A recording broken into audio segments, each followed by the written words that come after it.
संत रामपाल जी महाराज एक ऐसे महान संत जिन्होंने अपनी सतभक्ति, तत्व ज्ञान, करुणा और सेवा के बल पर समाज में नई मिसाल कायम की है।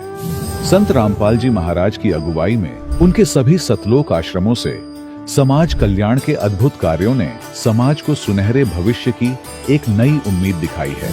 संत रामपाल जी महाराज से नाम दीक्षा लेने के बाद लाखों लोगों की लाइलाज बीमारियां जैसे कैंसर, एड्स आदि ठीक हुई। संत जी के ज्ञान से प्रेरित होकर उनके अनुयायियों ने लाखों यूनिट रक्तदान किया। संत जी ने लाखों बहन बेटियों का दहेज मुक्त विवाह करवाया।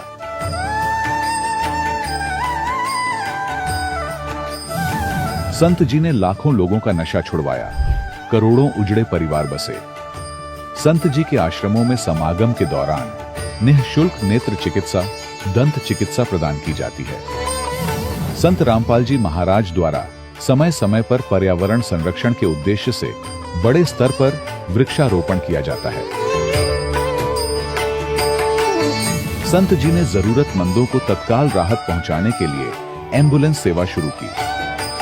संत जी अपने अनुयायियों को देहदान के लिए प्रेरित करते हैं, जिससे मानवता की सेवा और चिकित्सा क्षेत्र में सुधार हो सके।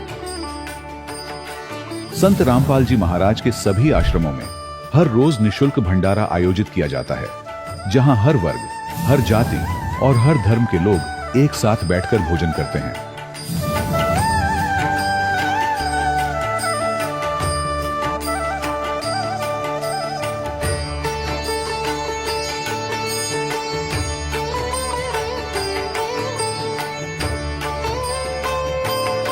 संत रामपाल जी महाराज के आश्रम में हजारों बुजुर्गों को सम्मान और प्यार के साथ जीवन जीने का अवसर मिलता है।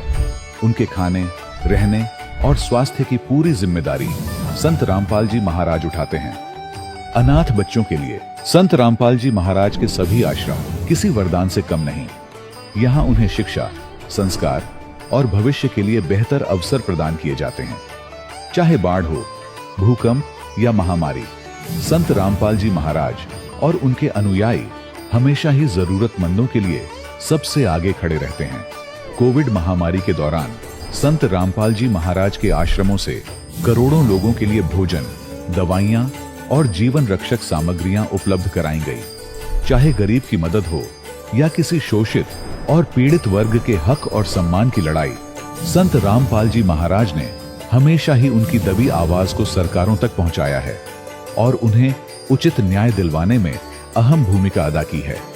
समाज में आध्यात्मिक और सामाजिक मूल्यों के प्रति जागरूकता लाने में संत रामपाल जी महाराज हर कदम पर मानवता के सच्चे सेवक साबित हुए हैं।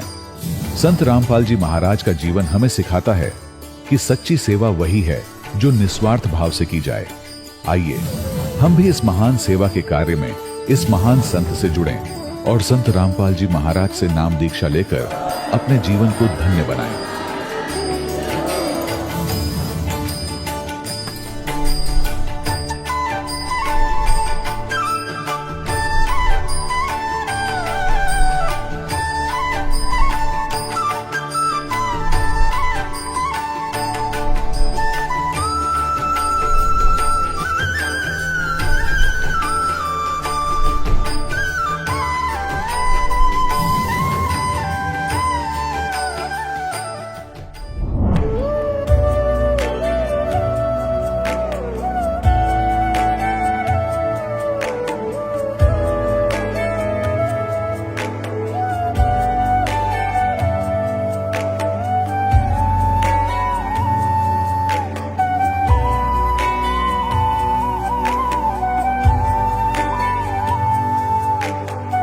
प्रभु राम देव भगवान अल्लाह खुदा ईश आदि नाम एक ही शक्ति के हैं। वो कैसा है, कहां है, कैसे मिलता है, किसने देखा है?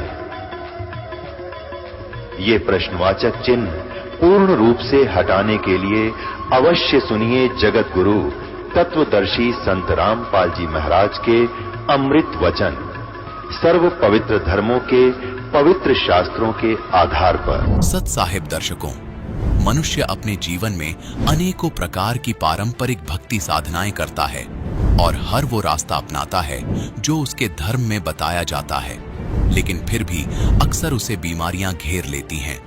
ऐसा इसलिए होता है दर्शकों, क्योंकि वह शास्त्र विरुद्ध भक्ति साधना कर रहा होता है। दर्शकों, ऐसी ही कहानी थी बंगाल की रहने वाली लखी माहतो जी की।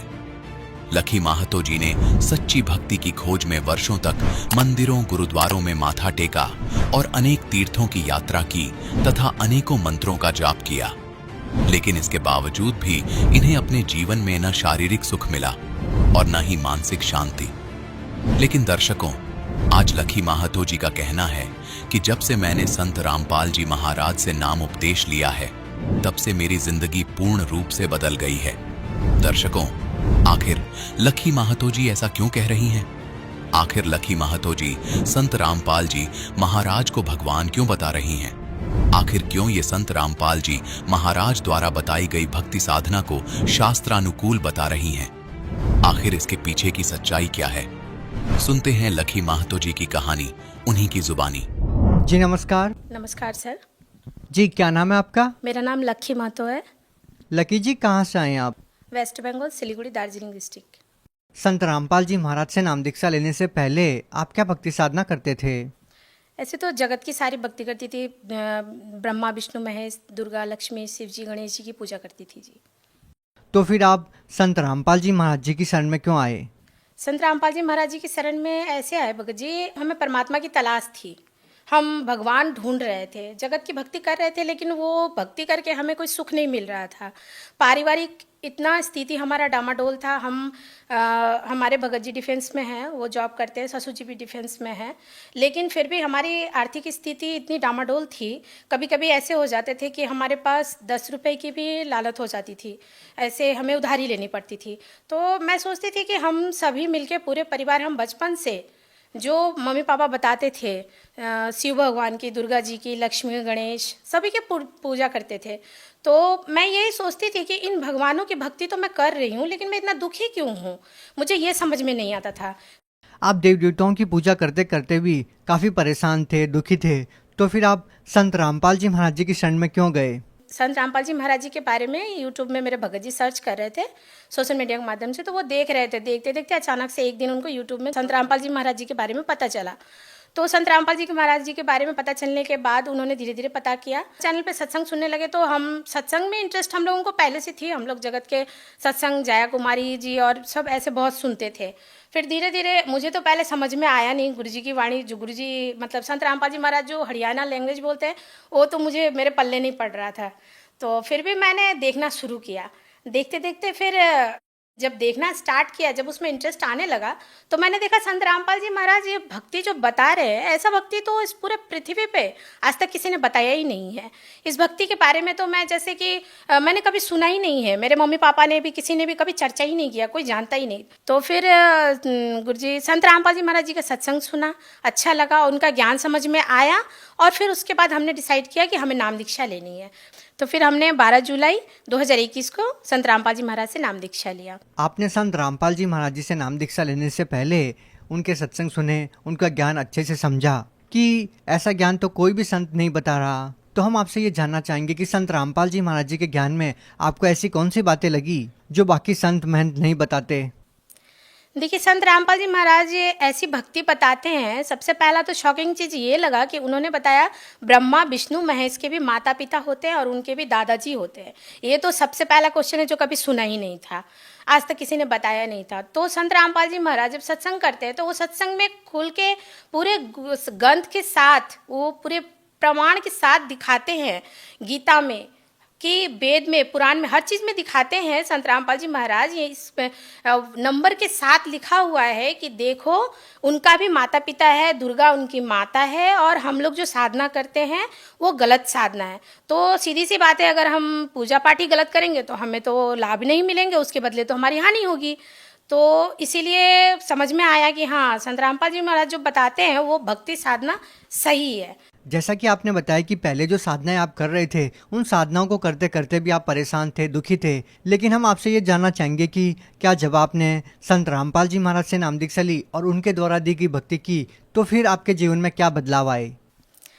जी सर जी, लाभ तो ऐसे गुरुजी ने बहुत दिए हैं, संत रामपाल जी महाराज ने, जिसमें मैं आपको छोटे छोटे लाभ बता दूं गुरुजी के। जैसे कि सबसे पहला लाभ तो ये है कि मैं इससे पहले अपने मतलब गुरुजी से नाम दीक्षा जैसे मैंने 12 जुलाई 2021 को लिया, उससे पहले तो मैं जगत की भक्ति करती थी, ब्रह्मा विष्णु महेश की भक्ति करती थी। लेकिन संत रामपाल जी महाराज से नाम दीक्षा लेने के बाद मुझे पता चला कि असली भक्ति क्या होती है।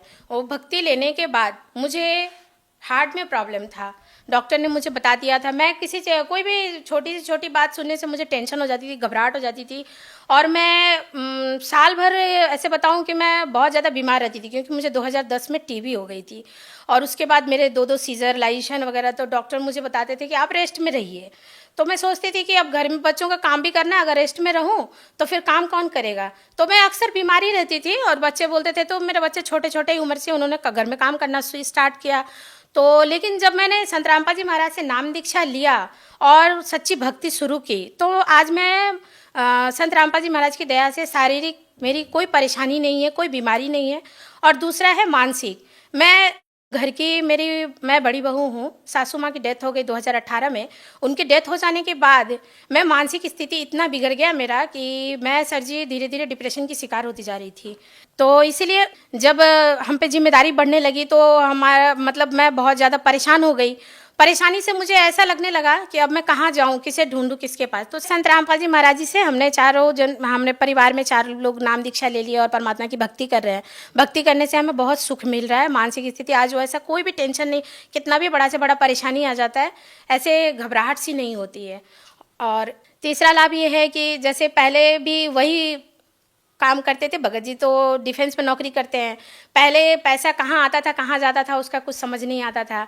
लेकिन आज ऐसी गुरुजी की दया हो गई है संत रामपाल जी महाराज जी की कि आज पता चलता है, आज अगर कोई चीज़ करना हो तो पहले से वो अरेंज किया रहता है कि हाँ हमें क्या करना है। पैसे की कोई कमी नहीं है।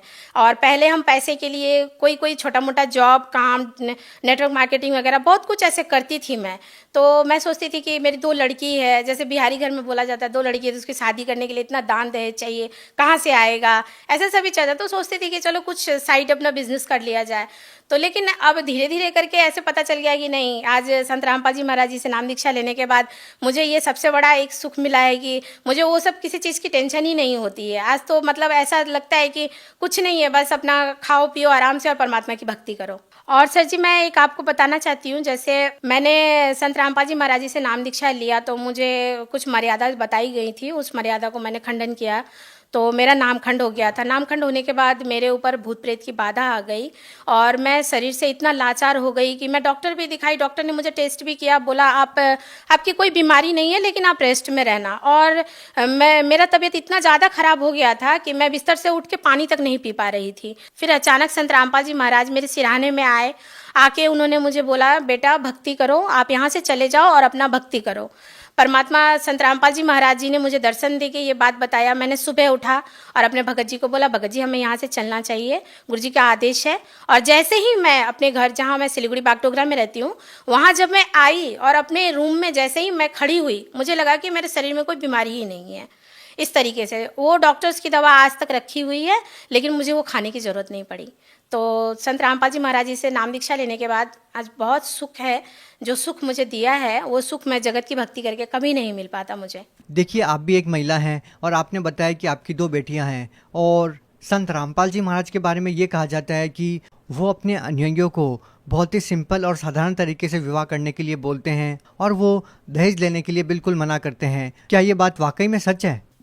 संत रामपाल जी महाराज जी का समाज सुधार में बहुत बड़ा योगदान है। जैसे कि देखिए आज संत रामपाल जी महाराज जी ने जो मिशन चलाया है नशा मुक्ति के, जैसे कि आज दारू, शराब, मांस, आज देखिए बहुत सारे घर में ऐसी माताएं बहनें हैं जो बहुत दुखी हैं, जिनके हस्बैंड आज शराब पी के आते हैं, उनको मारते हैं, पीटते हैं, बच्चों को घर से निकाल देते हैं, और जिनके 2-2, 4-4 लड़कियां हैं, आज वो लोग बहुत दुखी हैं कि इनकी शादी में हमें इतना दान दहेज देना होता है।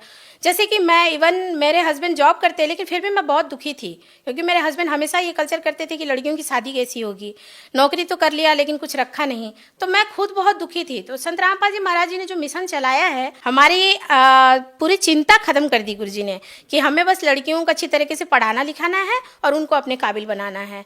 और जैसे ये दहेज प्रथा जो है, तो संत रामपाल जी महाराज जी ने जो ये मिशन चलाया है, ये मिशन कोई छोटा मोटा मिशन नहीं है, बहुत बड़ा मिशन है। और सरकार इस मिशन के लिए कितने करोड़ों लाखों रुपए खर्च कर रही है इस पे, लेकिन सरकार उस मिशन पे कामयाबी नहीं हो पा रही। लेकिन संत रामपाल जी महाराज जी जो भक्ति बताते हैं, जो मंत्र, जो साधना देते हैं, बहुत बड़े से बड़े जिनका भी कुछ भी नशा, कोई भी सा भी नशा रहे, वो नशा मंत्र लेने मात्र से ही छूट जाता है। आप भगत समाज को क्या संदेश देना चाहते हैं? संदेश तो गुरुजी संत रामपाल जी महाराज देते हैं। मैं बस हाथ जोड़ के उनसे यही विनती करती हूँ, जगत के सभी हमारे भाई बहन हैं, तो आप सभी अपना समय व्यर्थ ना करें और संत रामपाल जी महाराज जी से नाम दीक्षा लेके सद्भक्ति करें और अपना मानव जीवन कल्याण करें। आपकी तरह कोई व्यक्ति संत रामपाल जी महाराज से नाम दीक्षा लेना चाहता है तो वो उनसे नाम दीक्षा कैसे प्राप्त कर सकता है? संत रामपाल जी महाराज जी से नाम दीक्षा लेने के लिए, जैसे आज तो बहुत सारे चैनल्स पे गुरुजी का, संत रामपाल जी महाराज जी का प्रोग्राम आता है, तो उस प्रोग्राम के नीचे जो पट्टी चलती है, उस पट्टी पे आश्रम के कुछ नंबर्स दिए रहते हैं। उस नंबर पे आप कांटेक्ट करिए और कांटेक्ट करने के बाद आपको आश्रम से बता दी जाएगी कि आपके नज़दीकी जिले में नामदान सेंटर कहाँ है। आप उस नामदान सेंटर पर जाकर फ्री ऑफ कॉस्ट नाम दीक्षा ले सकते हैं और भक्ति कर सकते हैं, और भक्ति करके मानव जीवन को कल्याण करिए। बहुत बहुत धन्यवाद। नमस्कार। दर्शकों, अभी आपने सुने संत रामपाल जी महाराज से दीक्षा प्राप्त करके सुखी हुए भक्त के अनुभव। अब देखिए जगत गुरु तत्वदर्शी संत रामपाल जी महाराज के मंगल प्रवचन। और तब भगवान शिव ने सोचा आज या कौन सा स्टेशन पकड़गी।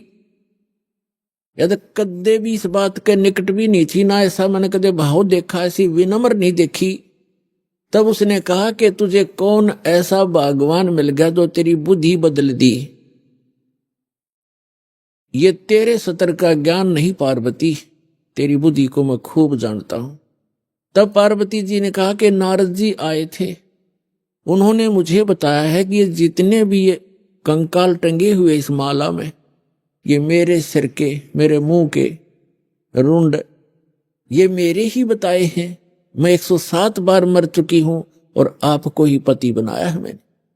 हे भगवान, क्या मैं मरती थी? आप मुझे कितना प्यार करते हो, और ये जब मैं मरती थी तो क्या आपको दुख नहीं होता था?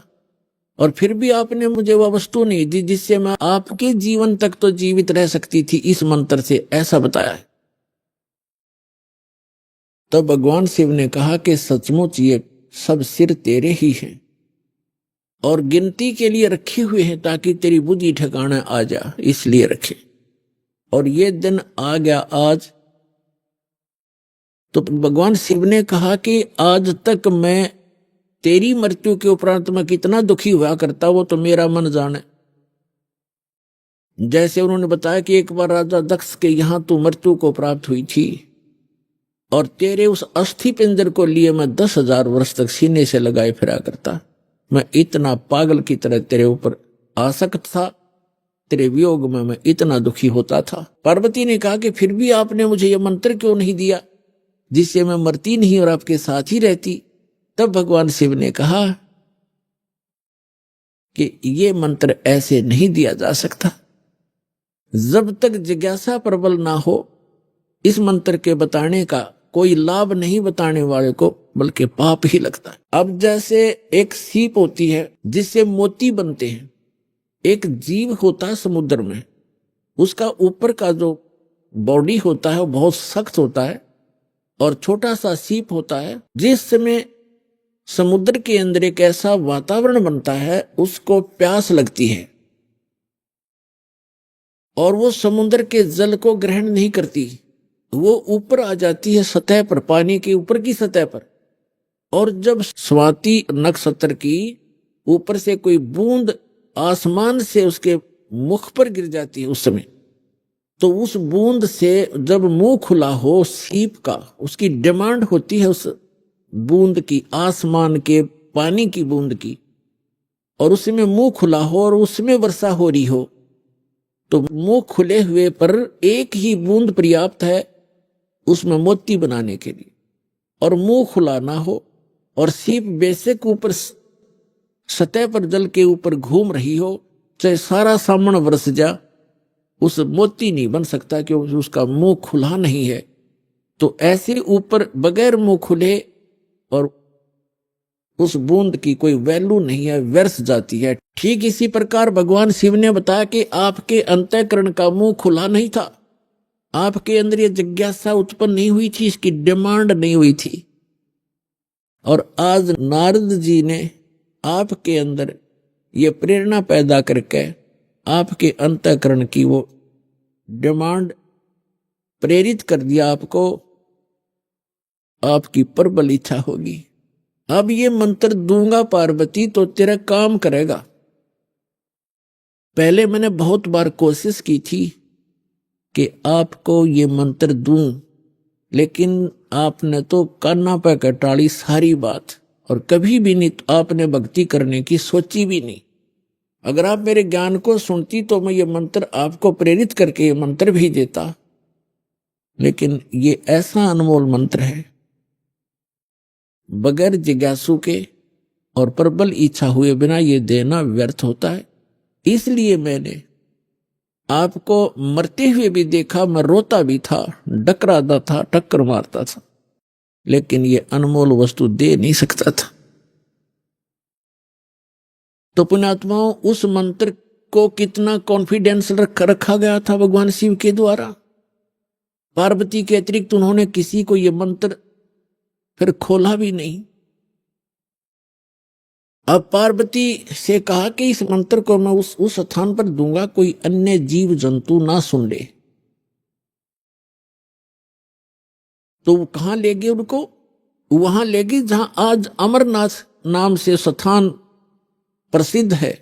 वहां उस स्थान पर एक सूखा वृक्ष था, सूखा वृक्ष खड़ा था, उसके पत्ते नहीं थे, टहनी अवश्य खड़ी थी, पत्तों रहित सूखी। और उसकी एक खोगड़ माने वृक्ष के अंदर एक उसके तने में एक सुराख बन जाता अपने आप ही कुदरत, और उसमें एक मादा तोते ने अंडे दे रखे थे, उत्पन्न कर रखे थे, एक तोते के अंडे थे उसमें। तो भगवान शिव ने देखा कि आसपास, क्योंकि अगर कोई हरे वृक्ष के नीचे बैठते हैं तो कोई ना कोई पक्षी भी आकर बैठ सकता था, दिखाई नहीं देता, इसलिए ऐसे सूखे वृक्ष के नीचे बैठे जाकर कि कोई पक्षी भी निकट आवेगा तो पता लग जाएगा। तो उससे पहले भगवान शिव ने अपने दोनों हाथों को ऐसे जोर से बजाया 3 बार, और इतना भयंकर नाद हुआ, आसपास के पक्षी और पशु सैकड़ों किलोमीटर दूर उड़कर चले गए, इतने भयभीत हो गए। और जो अंडे थे वो भी बच्चे बनकर उड़ गए। एक अंडा वो खराब था, डिफेक्टिव था, वो वहां रह गया। अब पुण्यात्माओं देखना, ये है कंप्लीट स्पिरिचुअल नॉलेज, ये संपूर्ण अध्यात्म ज्ञान है। अब आप देखते हो जैसे अस्थि उठाते हैं, अस्थि फूल उठाते हैं, जो हार्ड जीव के, मनुष्य के, स्त्री या पुरुष के जला दिए जाते हैं, शरीर को अंतिम संस्कार कर दिया जाता है शरीर का, उसके बाद उसके कुछ कण हड्डियों के बच जाते हैं, उनको फूल बोलते हैं, अस्थि बोलते हैं। उनको वहां से उठाया जाता है उस राख से, और कहाँ डाल के आते हैं? गंगा में, दरिया में। क्यों डालते हैं? ये तो एक बहकाने वाली बात है कि वहां गति करवाने जाते हैं। मरने के बाद जीव चला गया जहां जाना था, उन हड्डियों के कहीं फेंकने से, दरिया में डालने से गति होती है। उसका मूल उद्देश्य ये है कि जैसे हम जिस बॉडी में रहे हैं, ये शरीर हमने सबसे प्रिय है। इंसान कोई रोगी हो जाता है, रोग भयंकर होता है, उसमें बहुत इलाज करवाना पड़ता है, तो अपने मकान और जमीन को भी बेचकर इस शरीर को सुरक्षित रखना चाहता है। ये कितना प्रिय होता है। और इसको छोड़कर जब ये प्राणी जाता है, पहले ये ऊपर ले जाया जाता है, वहां तपस्या पर इसको भूना जाता है, इसके अंदर से गंध निकालकर फिर इस जीव को फेंक दिया जाता है। ये आकाश मार्ग से आकर धर्मराज के दरबार में पंक्ति में खड़ा हो जाता है। इस प्रोसेस में इसको 10-12 दिन लग जाते हैं। इसलिए 13वें दिन ये वापस आ जाता है, जहां इसने गधा बनना है, कुत्ता बनना है, सूअर बनना है या भूत बनना है, उस लाइन में फिर लग जाता है। तो ये प्रेत बन जाते हैं अधिकतर। भूत पूज कर भूत बनेंगे, तो हम सब भूतों की पूजा ही करते थे। तो प्रेत बनकर आता है कहां? अपने घर में। घर से फिर अपने शरीर को खोजता है, मेरा शरीर कहां, उसमें प्रवेश करूं। फिर वो वहां से चलता चलता जाता है, क्योंकि एक फिल्म सी बनी होती है, वो फिर वहां जाता है जहां उसका अंतिम संस्कार किया होता है। तो वहां अगर वो अस्थि नहीं उठाई जाती है तो वो जीव उन अस्थियों को चिपक जाता, मेरी है, ये मेरी है, उनका चिपका रहता वहां पर। और जिन गुरुओं को ज्ञान तो था नहीं, उन्होंने सोचा कि ये अस्थि अगर यहां से उठाकर और कहीं फेंक आवे, दरिया में डाल दें, तो ये उस प्रेत का हाथ ना लगे, वो यहां चिपक कर ना बैठे इन शमशान घाट में, यहां गांव में ना रहे, कहीं और चला जा। इसलिए उसको उठाकर उनकी अस्थियों को जल प्रवाह कर देते हैं। वहां डालने के बाद फिर इसको पता ही नहीं लगता वो कहां गई। इनका ये उद्देश्य होता है कि वो वहां से जगह छोड़ जावे, उनकी खोज में उड़ा गंगा किनारे धक्के खाता रहे। तो पुण्यात्माओं, ये अस्थि उठाने की ये प्रक्रिया यहां से चली है। और इसको उठाओ या ना उठाओ, ये कोई फायदा नहीं, उसमें कोई लाभ या हानि नहीं है उस जीव को जो चला गया शरीर को छोड़कर बाद की क्रियाओं से। अब ऐसे ही जैसे आपको बहुत बार बताया है कि इस प्राणी को मानव शरीर 2 प्रकार से प्राप्त होता है। एक तो 84 लाख योनियों को भोग गए, एक टर्न वाइज एक मानव शरीर कंपलसरी प्राप्त होता है। और दूसरे प्रकार का वो होता है जो शुभ संस्कारों से लगातार भी कई मनुष्य जीवन आपके पूर्व जन्म के पुण्य संस्कारों से हो जाते हैं। तो एक सुखदेव नाम के ऋषि हुए, फिर वो बाद में उनकी आत्मा 84 लाख योनियों को भोगती भोगती, और तोते का संस्कार था उसका। अब तोते में उसका इतना ही संस्कार था कि उसके निमित्त था वो अंडा। जैसे गर्भ में ही कई बच्चे मर जाते हैं, तो उनका उतना ही संस्कार होता है उस मनुष्य जीवन का, तो वो पूरा कर लिया उसने। एक मनुष्य जीवन, गर्भ में मर जाना, बाहर आते ही मर जाना, इस तरह। अब उसका संस्कार था इतना ही कि उस अंडे में उसकी आत्मा आई और अंडा गंदा हो गया। अब उसके बाद भी वो उसका चिपका रहा कि मेरा है, वो आत्मा वही रही। और बाकी अंडे जो स्वस्थ थे, भगवान शिव की अपनी जो धारणा से कि आसपास कोई अंडा हो वो भी स्वस्थ हो जाए, तो वो उस ताड़ी बजाने से अंडे बच्चे बनकर और पक्षी बनकर उड़ गए। अब वो संस्कार था उसका ऐसा ही निर्धारित था कि वहां भगवान शिव कथा सुनावेगा पार्वती को, क्योंकि कोई भी उपदेश दिया जाता है पहले सत्संग किया जाता है। तो भगवान शिव ने पार्वती को पहले उस अमर परमात्मा की कथा सुनाई कि कोई ऐसी शक्ति है, इनको वैसे ज्ञान नहीं, लेकिन वेदों से जैसा इनको ज्ञान प्राप्त हुआ तो ये बता रहे थे कि पार्वती उस परमात्मा की भक्ति करनी चाहिए, उस भगवान की भक्ति से जीव का मोक्ष होता है। और इन देवताओं को भी ये मानव शरीर माना जाता है, और मानव शरीर ये भगवान की साधना उपासना के लिए ही प्राप्त होता है। और फिर वो बताने लगे कि ध्यान लगाओ, मैं बताता जाता हूं, जहां टारगेट मैं आपको बताऊं आपकी सुरती वहीं पहुंचे। क्या बताया कि मूल कमल जो गुदा के पास है, रीढ़ की हड्डी के अंदर की तरफ, उसमें गणेश जी का वास है और उसका किलियम जाप है। और ऐसे इसको ऐसे ऐसे बोल है। फिर बताया कि उससे 2 उंगल ऊपर सावित्री और ब्रह्मा जी का कमल है, उसका ये मंत्र है। फिर बताया शरीर के इसके ऊपर नाभि कमल है, उसमें विष्णु और लक्ष्मी का वास है, और वहां पर ये मंत्र है जो आपको दिए जाते हैं, इनको जाप करो। उसके बाद फिर हृदय कमल है, उसमें महादेव और पार्वती का स्थान है। अपनात्माओं, ये लीला आपको बहुत देर से समझ में होगा। ये ज्ञान आपको पहले भी बताया है कि ये काल क्या लीला करता है। ये एक ब्रह्मांड के सर्वोपरि शिखर में, चोटी में, वहां 3 स्थान बनाकर रहता है और वहां 3 ही रूप धारण कर लेता है और वहां इस दुर्गा के ये 3 ही रूप बनाकर अपने साथ रखता है। जैसे एक रजोगुण प्रधान क्षेत्र है, उसमें स्वयं ये चतुर्मुखी रूप धारण करके और लक्ष्मी को सावित्री रूप बनाकर अपने साथ रखता है। एक सतोगुण प्रधान क्षेत्र है, उसमें ये स्वयं विष्णु रूप धारण कर लेता है और दुर्गा को लक्ष्मी रूप में रखता है। और तीसरा वहां पर एक तमोगुण प्रधान क्षेत्र है, उसमें ये स्वयं अपना शिव रूप धारण करके, जैसा शिव आप देखते हो, और उसके 5 मुख हैं, उस शिव के भी 5 मुख हैं। वहां पर जब ये बनाता है वो 2-1 भी रख लेता है, ऐसा इसकी लीला है।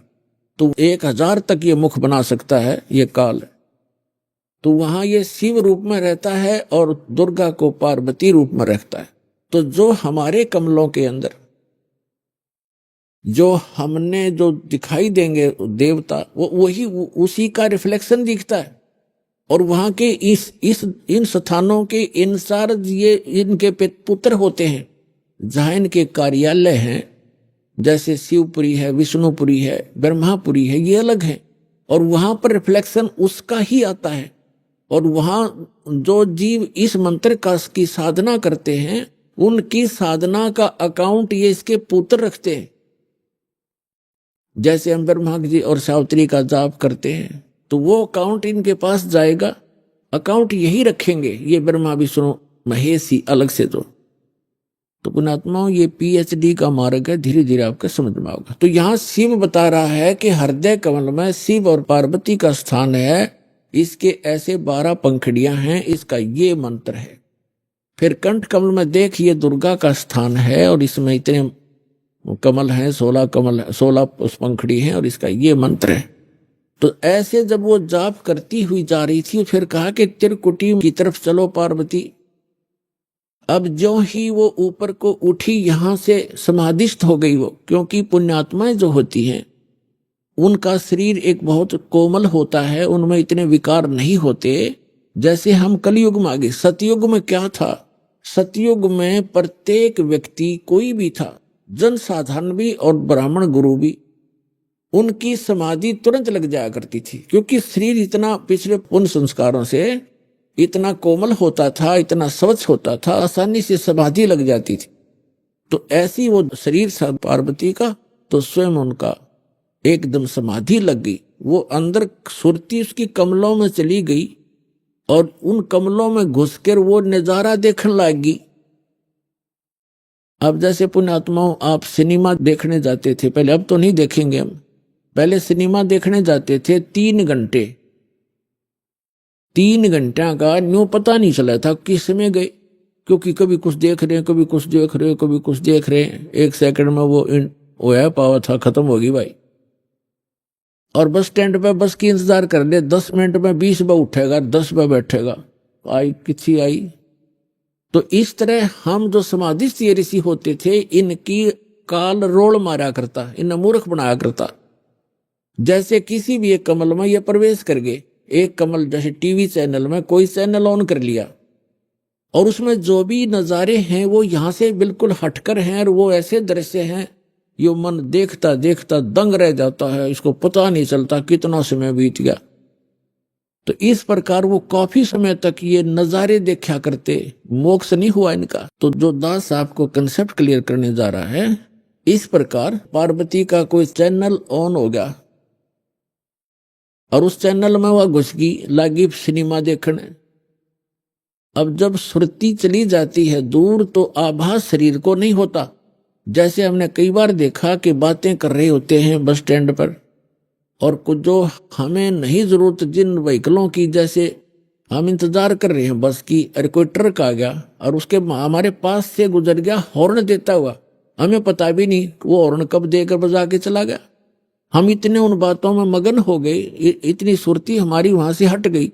तो ऐसे पार्वती की सुरती हट गई और शिव जी बता रहे थे कि ऊपर देखो मूल कमल में आपको ऐसे दिखाई देगा, हृदय कमल में ऐसे दिखेगा। तो पार्वती की समाधि लगी, किसी कमल में पहुंच गई, वह घुस गई उसमें, वह सैर सपट्टे कर रही। उधर से वो गंदा अंडा जो था तोते का वो स्वस्थ हो गया भगवान की चर्चा सुन के। और एक महापुरुष के मुख से वो जल्दी असर करती है।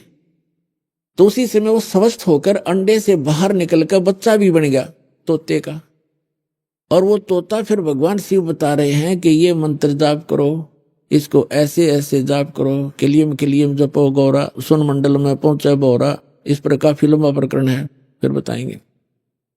और ऐसे हरियम जपो, तो सारा बता रहा था। पहले तो पार्वती कह रही थी हाँ ऐसा है, हाँ जी। तो फिर तोता लग गया कहने हाँ जी। अब पार्वती तो समाधिस्थ, भगवान शिव ने अला के देखा हुआ तो समाधिस्थ हो रही है, और हाँ जी की आवाज कहां से आ रही है। तो जब उसने देखा कि अवश्य यहाँ कोई व्यक्ति है, इधर उधर देखा तो तोते ने सोचा है भी शिव जी पकड़ेगा, तेरी टिटवी दाबेगा। अब वो उड़ लिया, तोता वहां से उड़ लिया फर्र दही करके। अब शिव जी ने देखा कि इसने मेरा मंत्र प्राप्त कर लिया, और तोता बड़ा बदमाश होता है, यो किताब बोल लेगा इसने। और ये ऐसे बताने से किसी व्यक्ति के हाथ लग गया। जैसे ये राक्षस क्यों बन गए, जो साधना करते थे मर्यादा तोड़ गए, सब विकार करने लग गए, और उस भक्ति से उसमें सिद्धियां उतनी ही आ गई जो देवताओं में थी, लेकिन उनके कर्म बिगड़ गए, तो वो बराबर की शक्ति युक्त हो गए और दुखदायी एलिमेंट बन गए। इसलिए इन मंत्रों को अभी तक हम गुप्त रखते हैं कि एक आम जो बगैर किसी अधिकारी के इसको दिया नहीं जा सकता, यह हानि कर सकता है, फिर आम समाज के लिए भी दुखदायी बन जाता। तो ये कारण था कि जनसाधारण कहते हैं भाई ये मंत्रों को तुम्हारे गुरुजी गुप्त क्यों रखते हैं। अब उनको क्या पता, जगत को भगत की मर्यादाओं का ज्ञान नहीं होता, तो श्रेयाम सार्वजनिक क्यों नहीं करते, वो सबको क्यों नहीं बताते। कोई बात है, अब आपके पास 20 लाख रुपये हैं तो बांट देना सबको, खड़ा होगा गली में बांट दे, 10-10 रुपये, 100-100, 500, 1000-1000। जब तेन कहेगा कौन से बेटे ने दूं, जो ठीक ठाक रखे, खराब ना कर दे। तो ये एक अनमोल धन है, ऐसे नहीं बांटा जाता। तो भगवान शिव पीछे पीछे और तोता आगे आगे, दोनों में सिद्धि, उस मंत्र से वो भी मंत्रित होकर के सिद्धि युक्त हो गया और वो भाग लिया। आगे तोते का शरीर छोड़कर वेद व्यास की पत्नी ने जमाई ली, उसके माध्यम से वो सूक्ष्म रूप से गर्भ में पहुंच गया। और जब उनका मिलन हुआ पति पत्नी का, तो उस समय उसने उसमें बॉडी धारण कर ली वेद व्यास और उसकी पत्नी से, और गर्भ में रहा। तो भगवान शिव आए पीछे पीछे और कहा कि व्यास की पत्नी, तेरे पेट में मेरे ज्ञान का चोर है, मैं इसे मारूंगा। तो उसने कहा कि क्यों मारोगे, क्या गुस्ताखी कर दी, यदि कोई जीव, मुझे तो मालूम नहीं, आप तो अंतर्यामी हैं भगवान, आपने को पता होगा क्या बात होगी कि इसने मेरा अमर मंत्र चुरा लिया, सुन लिया, और ये अमर हो गया, और कहीं ये किसी और को बताओगा, इसलिए मैं इसने खत्म करूंगा, मारूंगा। तो व्यास की पत्नी कहने लगी, बोले नाथ, एक तरफ तो आप कहते हो ये अमर हो गया तो आप मारोगे कैसे इसको। तो शिव जी वहां से आ गया, भाई बात तो ठीक है, गर्भ में ऐसे साधक को हानि नहीं पहुंचा सकता।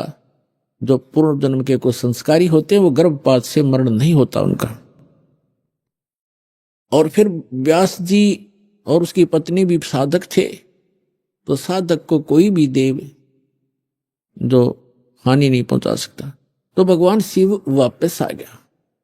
अब कहने का भाव ये है दास का कि पार्वती जी को वो मंत्र मिला भगवान शिव से, कहां, जहां पर आज हम एक अमरनाथ का मंदिर मानते हैं। अमरनाथ मानते हैं और वहां अपने कल्याण के लिए हम वहां दर्शनार्थ जाते हैं कि हमारा मोक्ष हो जाएगा अमरनाथ पर जाने से। नहीं, अपने आत्माओं, वो मंत्र से मोक्ष हुआ पार्वती का, उस अमरनाथ से नहीं। अमरनाथ एक स्थान है जहां पार्वती जी को वो अनमोल मंत्र प्राप्त हुआ था। अब इस दास के पास वो कंप्लीट स्पिरिचुअल नॉलेज है, वो अमर मंत्र है। ये अमर मंत्र जो भगवान शिव ने पार्वती जी को दिया, ये तो इतना अमर है, जब तक शिव रहेगा पार्वती की मृत्यु पुनः नहीं होगी। और एक दिन पार्वती भी मरेगी, शिव भी मरेंगे, ये अविनाशी नहीं है। इसका प्रमाण है श्री देवी भागवत 3रा स्कंद सचित्र मोटा टाइप 3रे स्कंद में गीता प्रेस गोरखपुर से प्रकाशित के 123 पृष्ठ पे भगवान विष्णु स्वयं कहते हैं, अपनी माता की स्तुति करते हैं दुर्गा की, तुम शुद्ध स्वरूपा हो, ये सारा संसार तुम्ही से उद्भासित हो रहा है, मैं ब्रह्मा और शंकर आप ही के कारण हम वर्तमान हैं, और हमारा तो आविर्भाव माने जन्म और त्रोभाव माने मृत्यु हुआ करता है, हम अविनाशी नहीं है। अपने आत्माओं, जैसे इस दास से मंत्र आप जी को बरवाला के पुराने आश्रम में मिला है, तो उसके लिए वो पुराना आश्रम अमरनाथ है जहां वो मंत्र मिला आपको। अब उस बरवाला आश्रम में माथा टेकने तो नहीं, उस मंत्र के जाप करने से आपका मोक्ष होगा। और वो मंत्र आपको ये दास कहीं भी मिल जावे, जैसे घर घर जाया करते थे हम, वो घर में मंत्र देते थे, तो उनके लिए वो स्थान है वो अमरनाथ जहां ये मंत्र मिला था। उस अमर मंत्र के मिलने वाले स्थान से मोक्ष नहीं, चाहे माथा टेको चाहे ना टेको, उस मंत्र के जाप से मर्यादा में रहते हुए साधना करने से आपका मोक्ष होगा। जैसे पहले हम नगर नगर में जाकर सत्संग करने लगे थे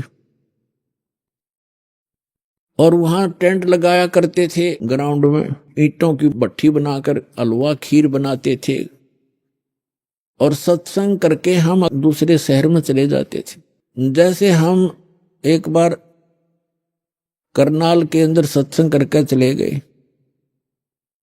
हम चले गए हिसार में आ गए, तो जिस भक्तों ने वहां नाम लिया था तो उनके लिए वो करनाल का वो मैदान अमरनाथ है। लेकिन अगर कोई उस बाद में कोई व्यक्ति यूं कहे कि चल आपको वहां वो स्थान दिखा कर लाता हूं जहां पर रामपाल महाराज का सत्संग हुआ था, तो वहां क्या दिखा कर लाएगा बाद में? जहां भट्ठी पड़ी थी ईंटों की, यूजलेस, हमने काम सारा कर लिया था, हम आगे चले गए। अब उन भट्टियों को देखने से, जैसे हम वहां ये सत्संग जहां हो रहा हो और ये दास जहां उपलब्ध हो, तो वहां भक्त हो, वहां पर खीर भी मिलेगी, हलवा भी मिलेगा और ये अनमोल ज्ञान भी सुनने को प्राप्त होगा। अब यदि कोई व्यक्ति कहे कि चल आपको वो स्थान दिखा कर लाता हूं जहां सत्संग हुआ था, वहां जाकर क्या दिखावे, देख यहां तो खीर बनी थी, यहां हलवा बना था, यहां बैठकर नाम दिया था, तब वहां ना तो वह खीर ना हलवा, सूखी भट्ठी है, उन्हें 6 पे माथा टेका हो जाए, तो वो चीज तो यहां मिलेंगी जहां दास उपलब्ध है। अब ये बरवाला के अंदर है वो भट्ठी, वो खीर भी, हलवा भी और अनमोल मंत्र और ज्ञान भी।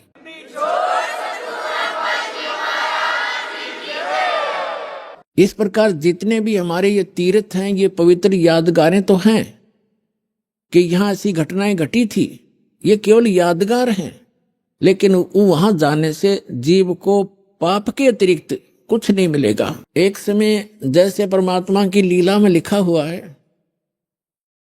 कि वो सतलोक से चलकर आते हैं, वो 3 प्रकार की स्थिति से हमारा धारण पोषण करते हैं, 3 प्रकार के शरीर से। एक शरीर से तो सतलोक में स्थायी रहते हैं, उनके एक रोमकूप में करोड़ सूर्य करोड़ चंद्रमा मिला दे इतनी रोशनी होती है। और दूसरा वो करते हैं लीला, जैसे प्रत्येक युग में एक शिशु रूप धारण करके एक लीला करते हैं, उनको निसंतान दंपति उठा ले जाते हैं, धीरे धीरे बड़े होते हैं और जो वो क्रियाएं कर रहे होते हैं माता पिता, वही क्रिया करते हुए एक जन साधारण जैसा जीवन जीकर वो परम पिता दिखाते हैं। ऐसी लीला किया करते हैं। और दूसरी प्रकार की सतिथि में वो कभी भी कहीं पर भी आकर के साधु रूप में प्रकट हो जाते हैं, अच्छी आत्माओं को मिलते हैं, उनको ज्ञान देते हैं, उनको अपने से परिचित कराते हैं, जो भटक रही होती है उनकी प्यारी आत्मा। ऐसे ही एक धर्मदास नाम के महापुरुष वैश्य थे, बनिए थे, और वैष्णु साधु से दीक्षित थे, विष्णु जी के पुजारी थे, विष्णु जी को इष्ट मानते थे, साथ में शंकर भगवान की भी पूजा करते थे। जैसे भी हमारे धर्म गुरुओं ने हमारे को जो ज्ञान दे रखा है, हम वैसे ही वो लगा हुआ था। अभी आपने सुने संत रामपाल जी महाराज के मंगल प्रवचन। आइए अब सुनते हैं संत रामपाल जी महाराज से नाम दीक्षा लेकर सतभक्ति करके अद्भुत लाभ प्राप्त करने वाले अनुयायी के विचार। दर्शकों, मनुष्य जीवन भर सुख और शांति की तलाश में परंपरागत भक्ति साधनाओं को करता है, लेकिन जब उसे सुख और शांति नहीं मिलती है तो वह मानसिक तनाव का शिकार हो जाता है। दर्शकों, ऐसी ही कहानी थी मध्य प्रदेश के रहने वाले सुंदर लाल राठौर जी की, जिन्होंने बचपन से ही हिंदू धर्म में प्रचलित सभी प्रकार की भक्ति साधनाएं की, लेकिन इसके बावजूद भी इन्हें प्रेत बाधा और बीमारियों ने घेर लिया था। जब हिंदू धर्म में की जाने वाली पारंपरिक साधनाओं से कुछ राहत मिलती नजर न आई तो इन्होंने राधा स्वामी पंथ का भी दरवाजा खटखटाया, लेकिन अफसोस वहां से भी इन्हें निराशा ही मिली। लेकिन दर्शकों, आज सुंदर लाल जी का कहना है कि जब से मैंने संत रामपाल जी महाराज से नाम दीक्षा ली है, तब से मेरे व मेरे परिवार की रूपरेखा ही बदल गई है। वास्तव में अब मुझे ज्ञान हुआ है कि इस दुनिया में सच्चा सद्गुरु कौन है। दर्शकों, आखिर लाखों की संख्या में अन्य पंथों से लोग क्यों संत रामपाल जी महाराज से नाम दीक्षा ले रहे हैं? आखिर इसके पीछे की सच्चाई क्या है? आइए सुनते हैं सुंदर लाल जी की कहानी, उन्हीं की जुबानी। सर नमस्कार। नमस्ते सर। सर क्या नाम है आपका? सुंदर लाल राठौर। सुंदर जी, कहाँ से आए हैं आप? मैं एमपी खरगोन, कॉलोनी जतापुर। सर, संत रामपाल जी महाराज जी की शरण में आने से पहले आप क्या भक्ति साधना करते थे? मैं पहले राधा स्वामी में था और मैं 3 साल तक रहा वहाँ पे। उसके बाद जो है मेरे घर में भूत प्रेत का साया हो गया था और कोई भी सुखी नहीं रहता था। मेरी भगत मती को सिर दर्द की शिकायत थी बचपन से, और मैं सारा इलाज कराया। उसके बाद मैं घर के टेंशन में पागल जैसा हो गया। मैं शराब पीने लग गया सर, गांजा, बीड़ी, सिगरेट सभी नशे करता था मैं।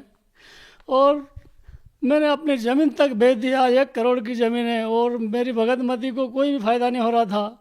मेरा बच्चा हुआ, उसको भी गले में टीबी की गठान यहाँ पर हो गई थी, उनका भी बहुत इलाज कराया, मेरे को कोई फ़ायदा नहीं हो रहा। सर, आपने 3 साल तक राधा स्वामी पंथ में रहकर भक्ति की, तो सर ये जो आपको नुकसान हो रहे थे, आपके बच्चे को भूत प्रेत की बाधा थी, टीबी की गांठ थी, तो सर क्या राधा स्वामी पंथ के जो आपके गुरु थे उनसे आपने कभी इस बारे में कोई बात नहीं की? हाँ, राधा स्वामी वाले संत से बात की। उन्होंने कहा बेटा ठीक हो जाओगे, भक्ति करते रहो। मेरे को 3 साल हो गए, पूरे परिवार में दुखों का पहाड़ पड़ा हुआ था और बढ़ता ही जा रहा था। भूत प्रेत का साया मेरे घर में था। भूत प्रेत आपको किस प्रकार से परेशान कर रहे थे?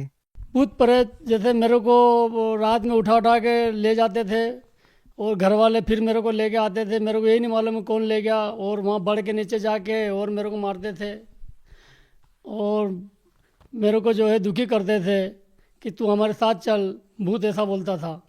मैंने कहा कि मैं तुम्हारे साथ नहीं जाऊंगा, मेरे बच्चे उनको कौन पालेगा। तो और मैंने राधा स्वामी वाले गुरुजी को बताया, उन्होंने कहा कि बेटा ठीक हो जाओगे, कोई नया पैसे का फ़ायदा नहीं हुआ। सर, हम आपसे ये जानना चाहेंगे कि जब आप पहले राधा स्वामी पंथ से जुड़े हुए थे, वहाँ से आपको कोई विशेष लाभ नहीं मिला, तो आप संत रामपाल जी महाराज जी की शरण में कैसे गए? मेरे बच्चे को संत रामपाल जी महाराज का एक शिष्य मिला। उन्होंने कहा कि भाई विजय, आपके पिताजी बहुत शराब पी रहे हैं, आपका खेती बेच दिया, तो दुखी रहते हो, तो तुम एक हमारी मान लो, एक ज्ञान गंगा पुस्तक आप SMS करके बुला लो। मैं आपको जो है ये नंबर देता हूँ, ये पुस्तक आप बुलाओ, आपके पापा को जो है पढ़वाओ। तो हमारे बच्चे ने SMS करा, ज्ञान गंगा पुस्तक बोले। वो ज्ञान गंगा पुस्तक मैंने सर पढ़ी और मेरे को तो मैंने देखा कि ये तो बहुत बड़ी शक्ति है, और उसमें जैसे भगवान का बताया हुआ है। मैंने भगवान को पहचाना कि कबीर साहब पूर्ण ब्रह्म है। संत रामपाल जी महाराज जो है शास्त्रानुसार भक्ति बता रहे हैं, इसमें सारा लिखा हुआ है। तो मेरे को ज्ञान हो गया। मैंने सृष्टि रचना पढ़ी, पृष्ठ 20 से 65 तक सृष्टि रचना पढ़ी मैंने। मेरे को ज्ञान हुआ कि भगवान कौन है, कैसा है। ये भगवानों की मैं पूजा करता था, इनसे कोई लाभ नहीं होता था। सुबह 5 बजे उठ के हनुमान जी के मंदिर में जाता था, नारियल फोड़ता था, उल्टा मेरे को परेशानियाँ बढ़ती गई मगर फ़ायदा नहीं हुआ। सर, जैसा कि आपने बताया कि संत रामपाल जी महाराज जी की ज्ञान गंगा पुस्तक को पढ़ने के बाद आपको बहुत सारा ज्ञान हुआ, तो सर क्या राधा स्वामी पंथ में आपको इस तरह का ज्ञान नहीं बताया गया? नहीं नहीं, वो ज्ञान कुछ भी नहीं बताते हैं। वो तो सिर्फ वहाँ पर जो है अपना पैसा इकट्ठा कर रहे हैं, बाकी और कुछ भी नहीं कर रहे हैं। वहाँ पे कोई नए पैसे का फ़ायदा नहीं हो रहा किसी। सर, आप ऐसा कैसे कह सकते हैं? मेरे जैसे जो वहाँ पर जैसे करोड़ लोग जाते हैं, वो कई दिनों से जुड़े हुए हैं, अंधविश्वास की तरह वहाँ पर वो लगे हुए हैं, उनको भी कोई फ़ायदा नहीं हो रहा। सर, जब आप राधा स्वामी पंथ से जुड़े हुए थे तो आपने संत रामपाल जी महाराज जी से नाम दीक्षा कैसे ली? मैंने 1 जनवरी 2014 को मैं हरियाणा गया। वहाँ पर हमारे भगत जी हमको साथ में लेके गए थे, खरगोन के थे। उन्होंने नामदान दिला, गुरुजी से हम मिले।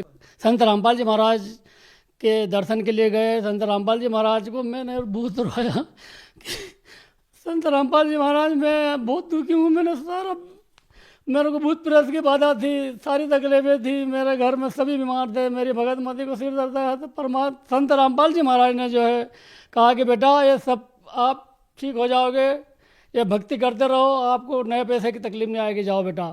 तो फिर मैं वहाँ से आया और ये मैं भक्ति में लग गया, भक्ति करता रहा। और वहाँ से आने के बाद मैं सारा सुखी हो गया हूँ। आज मेरे घर में सुख और शांति है। सर, आपके जीवन में इतनी सारी कठिनाइयाँ थी, तो क्या संत रामपाल जी महाराज जी से जब आपने नाम दीक्षा ली, उनके द्वारा दी गई भक्ति की, तो क्या कोई लाभ भी मिला आपको? लाभों की तो गिनती नहीं, मैं अगर कहने लगूं तो सुबह से शाम हो जाएगी। सर, सर्वप्रथम मेरे को जो है एक बिच्छू ने काटा था, काला बिच्छू था, वो बहुत चढ़ता है। वो ऐसा चढ़ गया, पूरा पेट सूज गया, दवाखाने में भर्ती हो गया, कोई फ़ायदा नहीं हो रहा था। तो हमारी भगतमती जो है उनने कहा कि संत रामपाल जी महाराज को प्रार्थना लगाओ और उनका नाम लो। तो मैंने संत रामपाल जी महाराज को प्रार्थना लगाई। संत रामपाल जी महाराज वहाँ पर हॉस्पिटल में डॉक्टर के रूप में आए और मेरे को ऐसा हाथ लगाया कि बेटा मत चिंता कर। मैंने उनको पहचान लिया कि संत रामपाल जी महाराज जी खड़े हैं। मैंने कहा परम संत रामपाल जी महाराज मेरे को बचा लो, बचा लो। वो इतना कहा और मैं ठीक हो गया। और संत रामपाल जी वहाँ से चले गए और मैं बिस्तर पर से खड़ा हो गया और मैंने कहा कि डॉक्टरों से छुट्टी ले लो, अब मेरे को यहाँ नहीं रहना है। तो डॉक्टरों ने कहा कि भाई क्या बात है, ऐसा चमत्कार तो हमने पहली बार देखा है, जो आप इतनी तकलीफ में थे और आप एकदम कैसे हो गए। मैंने कहा ये हमारे संत रामपाल जी महाराज खुद यहाँ पर डॉक्टर के रूप में आए हुए थे और मेरा इलाज करा उन्होंने, और उनने जैसे हाथ लगाया मैं ठीक हो गया। सर, आपके पास जो ये रिपोर्ट है, ये किस बारे में है? ये मेरे को शुगर हो गई थी सर, ये, और गोली से भी कोई फ़ायदा नहीं हो रहा था। तो संत रामपाल जी महाराज को प्रार्थना लगाई। प्रार्थना लगाने के बाद से ही मेरे को आराम लगने लग गया। मैंने सारी रिपोर्टें चेक कराई। शुगर की वजह से मेरे को पेशाब में भी इन्फेक्शन हो गया था, ब्लड जाने लग गया था। और डॉक्टर बोले कि भाई अब तेरा इलाज, अजय जैन बोले कि अब तेरा इलाज मेरे से नहीं होगा, आप यहाँ से कहीं भी चले जाओ। मैंने कहा कि मैं तेरे को मरने में अब फ़ायदा है। तो संत रामपाल जी महाराज को जैसे मैंने प्रार्थना लगाई और उनका जो अमृत जल है वो मैंने पिया। और दूसरे दिन डॉक्टर साहब को कहा कि मैंने कहा सर आप मेरी रिपोर्ट चेक करो, मेरे को कुछ तसल्ली मिल रही है। उन्होंने रिपोर्ट चेक करी, सोनोग्राफी कराई, ये सोनोग्राफी है। और उनने कहा कि तो नॉर्मल कैसे हो गए भाई, कौन है, क्या है, कैसे आप किन के पास गए थे? मैंने कहा मैं कहीं नहीं गया, मेरे संत रामपाल जी महाराज जो है उनको मैंने प्रार्थना लगाई। और मैं आज देखो ये आप जो कह रहे हैं कि रिपोर्टें सही है, आप भी सही हो गए हो, तो मेरे को कोई भी तकलीफ नहीं है, नए पैसे की भी नहीं। डॉक्टर अजय जैन बोले कि ये तो आपके साथ बहुत बड़ा चमत्कार हुआ, हम धन्यवाद देते हैं ऐसे सदगुरु रामपाल जी महाराज को जिन्होंने आपको ठीक कर दिया, मेरे से भी ठीक नहीं हुए और आप उनका नाम लेने से ठीक हो गए। ऐसे क्या उनमें शक्ति है? मैंने कहा कि संत रामपाल जी महाराज बहुत बड़ी शक्ति है। और लाभ, जैसे मेरी बच्ची आज बैंक में सर्विस लग गई है, मेरे लड़के को पटवारी की नौकरी लग गई है और मेरे घर में सब सुखी है, पूरे परिवार में सुख समृद्धि है, कोई परेशानी नहीं है। इसलिए संत रामपाल जी महाराज की शरण में मैं सभी को मैं कहना चाहता हूँ कि सभी आओ और संत रामपाल जी महाराज से नामदान लो, अपना कल्याण करवाओ। सर, जो लोग आपकी तरह आज भी राधा स्वामी पंथ में जुड़े हुए हैं, उन लोगों को क्या कहना चाहेंगे आप? मैं तो एक प्रार्थना करना चाहता हूँ कि भाई राधा स्वामी वालों, ये संत रामपाल जी महाराज की शरण में आ जाओ। आपका जीवन दान आपको मिलेगा, आपके घर में सुख समृद्धि आएगी, भूत पलित का साया हटेगा। मैं शराब पीता था, शराब छोड़ दी, देखो आज मैं बीड़ी सिगरेट तंबाकू कुछ नहीं खाता पीता हूँ। मैं तो राधा स्वामी वालों को ये संदेश देना चाहता हूँ, प्रार्थना करना चाहता हूँ कि वहाँ पर कोई भी आपको लाभ नहीं मिलेगा। आप जो है अपना मानव जीवन खराब न करें और संत रामपाल जी महाराज के शरण में आ जाएं, यही मेरा प्रार्थना है। जी धन्यवाद। सार सत्ता है। संत रामपाल जी महाराज एक ऐसे महान संत जिन्होंने अपनी सतभक्ति, तत्व ज्ञान, करुणा और सेवा के बल पर समाज में नई मिसाल कायम की है। संत रामपाल जी महाराज की अगुवाई में उनके सभी सतलोक आश्रमों से समाज कल्याण के अद्भुत कार्यों ने समाज को सुनहरे भविष्य की एक नई उम्मीद दिखाई है। संत रामपाल जी महाराज से नाम दीक्षा लेने के बाद लाखों लोगों की लाइलाज बीमारियां जैसे कैंसर, एड्स आदि ठीक हुई। संत जी के ज्ञान से प्रेरित होकर उनके अनुयायियों ने लाखों यूनिट रक्तदान किया। संत जी ने लाखों बहन बेटियों का दहेज मुक्त विवाह करवाया।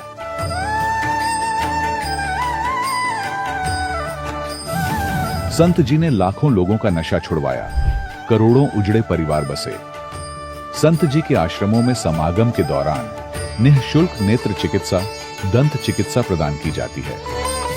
संत रामपाल जी महाराज द्वारा समय समय पर पर्यावरण संरक्षण के उद्देश्य से बड़े स्तर पर वृक्षारोपण किया जाता है।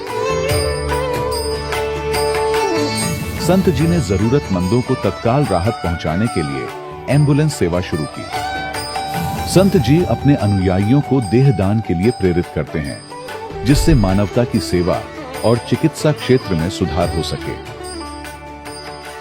संत रामपाल जी महाराज के सभी आश्रमों में हर रोज निशुल्क भंडारा आयोजित किया जाता है, जहां हर वर्ग, हर जाति और हर धर्म के लोग एक साथ बैठकर भोजन करते हैं।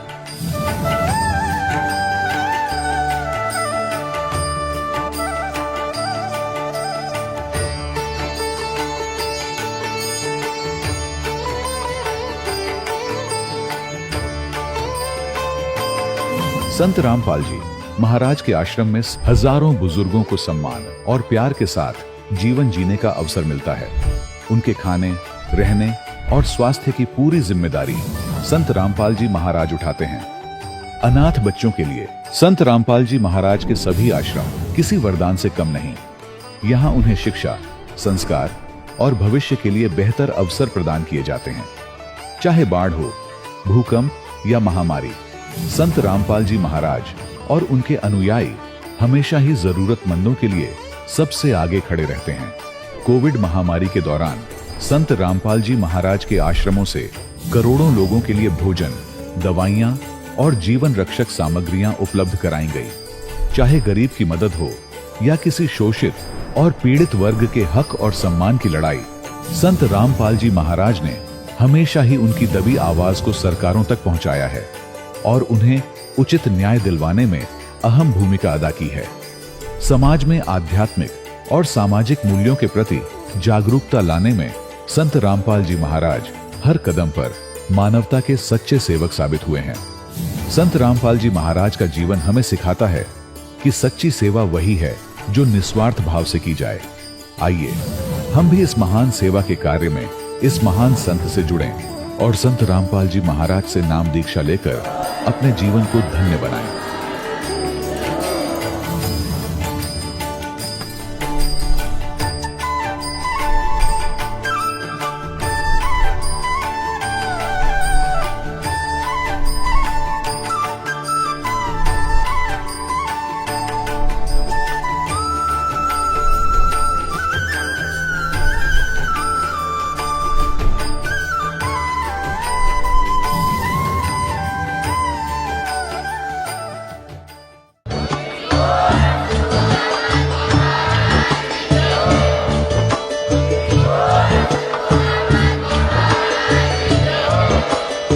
सुन रहे थे जगत गुरु तत्वदर्शी संत रामपाल जी महाराज जी के मंगल प्रवचन। अधिक जानकारी के लिए विजिट कीजिए हमारी वेबसाइट www.jagatgururampalji.org। संत रामपाल जी महाराज जी के शुभ आशीर्वाद से पूरे विश्व भर में 500 से भी ज्यादा नाम दीक्षा केंद्र हैं, जिन पर संत रामपाल जी महाराज जी द्वारा ऑनलाइन निशुल्क नाम दीक्षा दी जा रही है। अपने नजदीकी नाम दीक्षा केंद्र का पता करने के लिए संपर्क करें 8222880541।